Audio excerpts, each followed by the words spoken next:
ভাইয়া তুমি কি করো? হ্যাঁ, এই এদিকে দেখো, আমাকে চিনতেছো? কি করতেছো তুমি এখানে?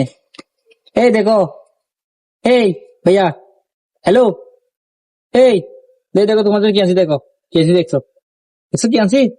হ্যাঁ, দেখেন গাইস, ওরে কয়েকদিন আগে একটা ড্রাইভারে বুঝছেন মেরে অবস্থা খারাপ করে ফেলছে।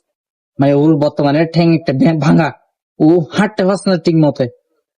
যাই হোক, তোমার জন্য বিস্কুট আনছি, খাবা? হ্যাঁ, খাবা? তারপরে দেখছি, দেখছো বিস্কুট, দেখছো যে কিভাবে তাকায় আছে, দেখছেন? হ্যাঁ। যাই হোক, তোমার ট্যাঙ্কি ভালো হয়েছে? হ্যাঁ। আসলে বুয়া মানে কথা বলতে পারতেছে না, সমস্যা হচ্ছে এখানে। উম, দাও, তোমার জন্য একটা সেরকম একটা চকলেট বিস্কুট, যে মেয়েদের ফেভারিট বিস্কুট, তোমার জন্য আমি আনছি। দাঁড়া, তুমি খাও। দাও, খাও, একশো খেয়ে থাকো, বুঝছো? খাও, খাচ্ছ? ঠিক মতো খাও তুমি। দাও, দাঁড়াও, আমি খাওয়াই দিই তোমাকে। দাঁড়াও, খাও।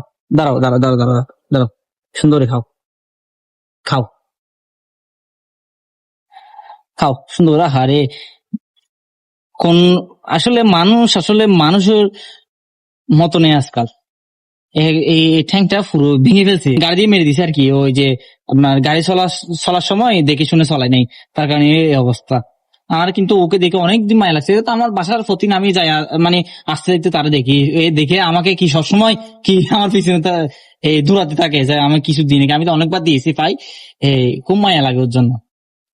আসলে বুয়া ভাইদের এরকম করা উচিত না সবাই। আমি প্রত্যেক ড্রাইভারকে বলতে চাই, আপনার গাড়ি চালানোর সময় দেখে শুনে চালাবেন।